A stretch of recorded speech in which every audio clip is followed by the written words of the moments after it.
ದಿನೇಶ್ ಅವರೇ ನೋಡಿ, ಅಂತಾರಾಷ್ಟ್ರೀಯ ಮಟ್ಟದಲ್ಲಿ ಬೆಂಗಳೂರಿನ ಮಾನ ಮರ್ಯಾದೆ ಹರಾಜಾಗ್ತಾ ಇದೆ. ಬೆಂಗಳೂರಿನ ನಾಗರಿಕರು ಇವತ್ತು ರೊಚ್ಚಿಗೆದಿದ್ದಾರೆ. ಇದು ಹಿಂಗೆ ಮುಂದುವರೆದ್ರೆ ಬೆಂಗಳೂರಿನ ಪರಿಸ್ಥಿತಿ ಅನ್ಸುತ್ತೆ. ಇವತ್ತು ಆಲ್ರೆಡಿ ನೀವು ನೋಡ್ದಂಗೆ ಇವತ್ತು ಬೆಂಗಳೂರಲ್ಲಿ ಪ್ರತಿ ವರ್ಷ 18% ಡೆತ್ ರೇಟ್ ಜಾಸ್ತಿ ಆಯ್ತಾ ಇದೆ. ಗುಂಡಿಗೆ ಬಿದ್ದು ಸಾಯೋರ್ ಸಂಖ್ಯೆ.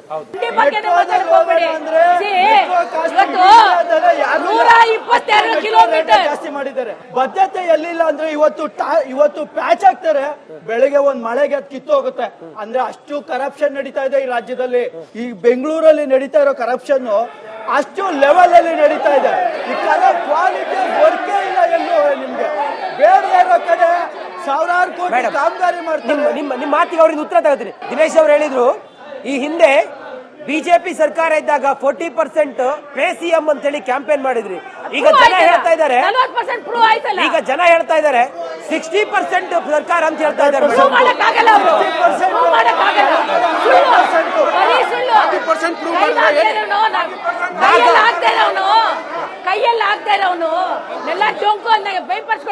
ನಾಗಮೋಹನ್ ದಾಸ್ ಅವರ ಕಮಿಟಿಯನ್ನ ಫಾರ್ಮ್ ಮಾಡಿದ್ರು.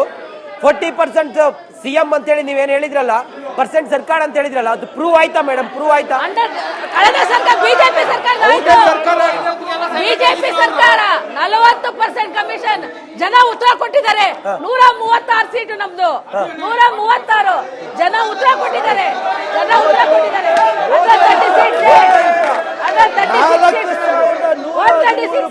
ವರದಿ ಕೊಟ್ಟಿದ್ದಾರೆ. ರಸ್ತೆ ಕಳಪೆ 136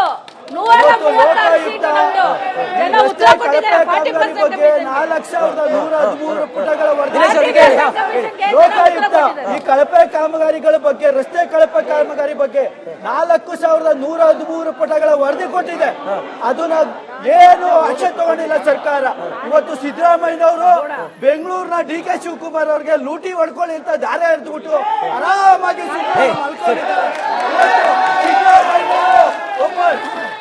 ನೋಡಿ ಡೆಲ್ಲಿನಲ್ಲಿ ಪರಿಸ್ಥಿತಿ ಏನಾಯ್ತು?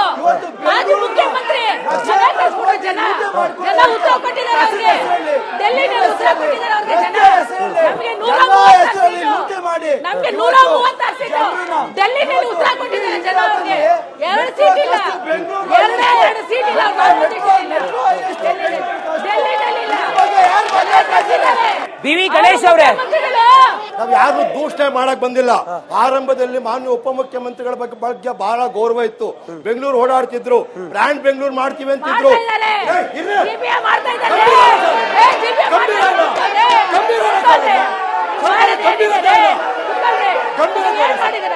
ನಾವು ಗೌರವ ಇಟ್ಕೊಂಡಿದ್ವಿ. ಆದ್ರೆ ಅವ್ರಿಗೆ ಮೈ ತುಂಬಾ ಕೆಲಸ. ಬೆಂಗಳೂರಿಗೆ ಬರ್ತಾ ಇಲ್ಲ, ಬೆಂಗಳೂರು ನೋಡ್ತಾ ಇಲ್ಲ. ಈ ಸರ್ಕಾರ ಖಾಲಿ ಡಬ್ಬ ಸರ್ಕಾರ, ಗಂಡ ಗುಂಡಾಂತರ ಸರ್ಕಾರ. ಆದ್ರೆ ಬೆಂಗಳೂರಿನ ಗುಂಡಿ ಗಂಡಾಂತರ ನಗರ ಮಾಡದೇ ಇರ್ಲಿ. ವಿನಂತಿ ಮಾಡ್ತೀನಿ, ಮಾನ್ಯ ಉಪಮುಖ್ಯಮಂತ್ರಿಗಳು ವಿನಂತಿ ಮಾಡ್ತೀನಿ, ನೀವು ಕೊಂಡಿ ಮುಚ್ಚಿಸಿ ಸರ್ಕಾರ ನಡೆಸಿ. ಗುಂಡಿ ಮುಚ್ಚಕ್ಕಾಗಲಿಲ್ಲ ಅಂತಂದ್ರೆ ಅದು ಇವತ್ತು ಐಟಿ ಬಗ್ಗೆ ಕೇಳಿದ್ರಿ, ಐಟಿ ಬಗ್ಗೆ ಕೇಳಿದ್ರಿ, ಐಟಿ ಬಗ್ಗೆ ಕೇಳಿದ್ರಿ. ಯಾರು ಬಂದಿಲ್ಲ ಇದ್ರೆ ಜಾಗೀರ್ದಾರಿಲ್ಲ ಯಾರು ಹೇಳಕ್ಕೆ ಟ್ಯಾಕ್ಸ್ ಕೆಲಸನೂ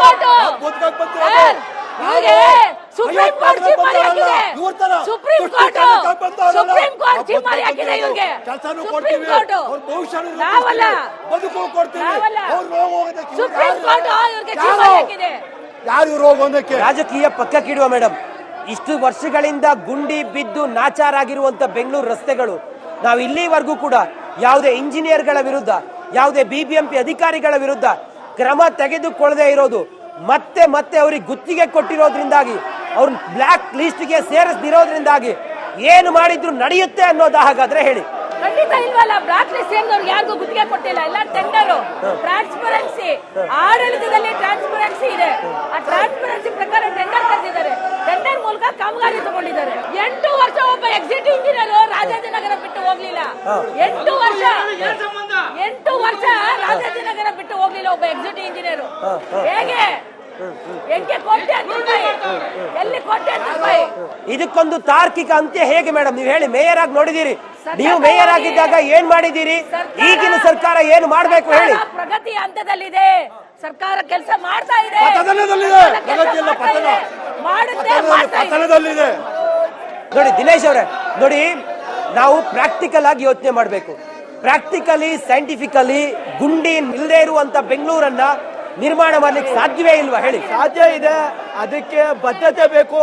ಬಿಜೆಪಿ ಮತ್ತೆ ಕಾಂಗ್ರೆಸ್ ಕಚ್ಚಾಟ ನಿಲ್ಲಿಸಿ ಒಂದು ಬೆಂಗಳೂರ ಡೆವಲಪ್ಮೆಂಟ್ಗೆ ಒಂದು ಕ್ವಾಲಿಟಿ ಆಫ್ ರೋಡ್ಸ್ ಗಳನ್ನ ಮಾಡೋದ್ರ ಮುಖಾಂತರ ಜನಗಳಿಗೆ ಉತ್ತಮವಾದ ಸೇವೆಗಳನ್ನ ಒದಗಿಸಬಹುದು.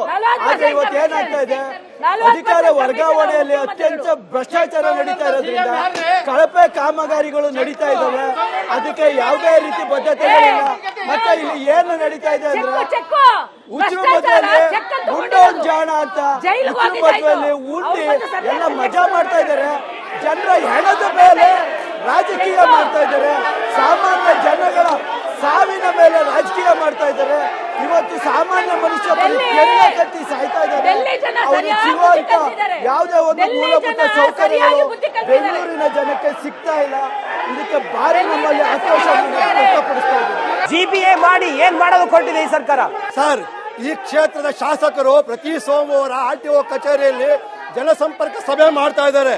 ಅದನ್ನ ಸಹಿಸಕ್ಕಾಗದೆ ಪದ್ಮಾವತಿ ಅವ್ರಿಗೆ ಆಗ್ತಿಲ್ಲ. ನಂಬರ್ 1 BBMP ಆಗೋದಿಲ್ಲ ಅಂತೇಳಿ ಮಾನ್ಯ ಉಪಮುಖ್ಯಮಂತ್ರಿಗಳು ಹಿಡಿತವನ್ನ ಇಟ್ಕೊಳ್ಳಕ್ಕೆ ಬಿಡ್ಬೇಕು. ಎಲ್ಲರೂ ಹೋಗ್ಬೇಕಾದ್ರೆ ಆಯುಕ್ತರು ನನ್ಗೆ ಹೇಳಿ ಹೋಗ್ಬೇಕು. ಯಾಕೆ ಹೇಳ್ಬೇಕು? ನಿನ್ ಕೆಲಸ ನೀನ್ ಮಾಡೋ, ಬೆಳಗ್ಗೆ ಎದ್ದು ಗುಂಡಿ ಯಾಕೆ ಮುಚ್ಚಿಲ್ಲ ಅಂತ ಕೇಳೋ ಮಟ್ಟಿಗೆ ಬರ್ಬೇಕು. ನೀನ್ ಏನ್ ಮಾಡ್ತೀಯ ಅಂತ ಕೇಳಕ್ ಬರ್ಬಾರ್ದು. ಆದ್ರೆ ವೈಫಲ್ಯ ಸರ್ಕಾರ ಗಂಡಾಗುಂಡಿ ಸರ್ಕಾರ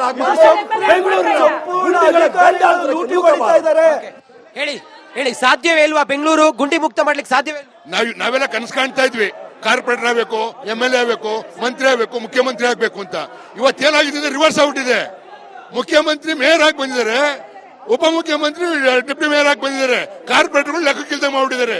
ಏನ್ ಇವತ್ತು ಬೆಂಗಳೂರಿನ ಗ್ರೇಟರ್ ಬೆಂಗಳೂರು ಮಾಡಕ್ ಹೊಟ್ಟಿದಾರಲ್ಲ, ಅವರ ಏನ್ ಕಾಂಗ್ರೆಸ್ನ ಶಾಸಕರ ಜಮೀನುಗಳಿದಾವೋ, ಕಾಂಗ್ರೆಸ್ನ ಶಾಸಕರ ಜಮೀನುಗಳಿದಾವೋ, ಆ ಜಮೀನ ರೇಟ್ ಬರೋದಕ್ಕೋಸ್ಕರ ಗ್ರೇಟರ್ ಬೆಂಗಳೂರು ಮಾಡಿ ಬೆಂಗಳೂರಿನ ಅಸ್ತವ್ಯವಸ್ಥೆ ಮಾಡ್ತಾ ಇದ್ದಾರೆ. ಬೆಂಗಳೂರು BBMP ಏನಿತ್ತು ಅದೇ ಇರಬೇಕು, ಒಂದೇ ಬೆಂಗಳೂರು ಇರಬೇಕು. ನಾವೊಂದು ಯೋಚನೆ ಮಾಡಿ, ಇಡೀ ದೇಶಕ್ಕೊಬ್ಬರು ಪ್ರಧಾನಿ ಇರ್ತಾರೆ, ಇಡೀ ದೇಶಕ್ಕೆ ರಾಜ್ಯಕ್ಕೊಬ್ರು ಮುಖ್ಯಮಂತ್ರಿ ಇರ್ತಾರೆ, ಇಡೀ ಬೆಂಗಳೂರಿಗೆ ಒಬ್ರು ಮೇಯರ್ ಸಾಲ್ದ? 5 ಮೇಯರ್ ಬೇಕಾ? ಬೆಂಗಳೂರಿಗೆ ಇಂಥ ದುಸ್ಥಿತಿ ಬರೋದಕ್ಕೆ ಕಾರಣ ಖಂಡಿತ ಸರ್, ಖಂಡಿತ ಆಗ್ತಾ ಇದೆ. ಇವತ್ತು ಸೆಂಟ್ರಲೈಸೇಷನ್ ಇದ್ದಿದ್ದನ್ನ ಡಿಸೆಂಟ್ರಲೈಸ್ ಮಾಡಿದ್ರು, ಮತ್ತೆ ಡಿಸೆಂಟ್ರಲೈಸ್ ಮಾಡ್ತೀವಿ ಅಂತ ಹೋಗ್ತಾ ಇದ್ದಾರೆ. ಯಾವುದೇ ತರ ಪ್ರಯೋಜನಕ್ಕಾಗದೇ ಇರುವಂತದ್ದು. ಡಿಸೆಂಟ್ರಲೈಸ್ ಇದ್ದಿದ್ದನ್ನ ಸೆಂಟ್ರಲೈಸ್ ಮಾಡಿ ಎಲ್ಲ ಅಧಿಕಾರ ಒಬ್ಬರ ಕೈಯಲ್ಲಿ ಇರಬೇಕು ಅಂತ ಹೋಗ್ತಾ ಇದ್ದಾರೆ. ಅದೇ CM ಬಂದ್ಬಿಟ್ಟು ಇವತ್ತು ಮೇಯರ್ ಕೆಲಸ ಮಾಡ್ತೀನಿ ಅಂತ ಬರ್ತಾ ಇದ್ದಾರೆ. CM ಬಂದ್ಬಿಟ್ಟು ಮೇಯರ್ ಕೆಲಸ ಮಾಡ್ತೀನಿ ಅಂತಿದ್ದಾರೆ. CM ಕೆಲಸ ಮಾಡಿದಿದ್ರೆ ಈ ತರ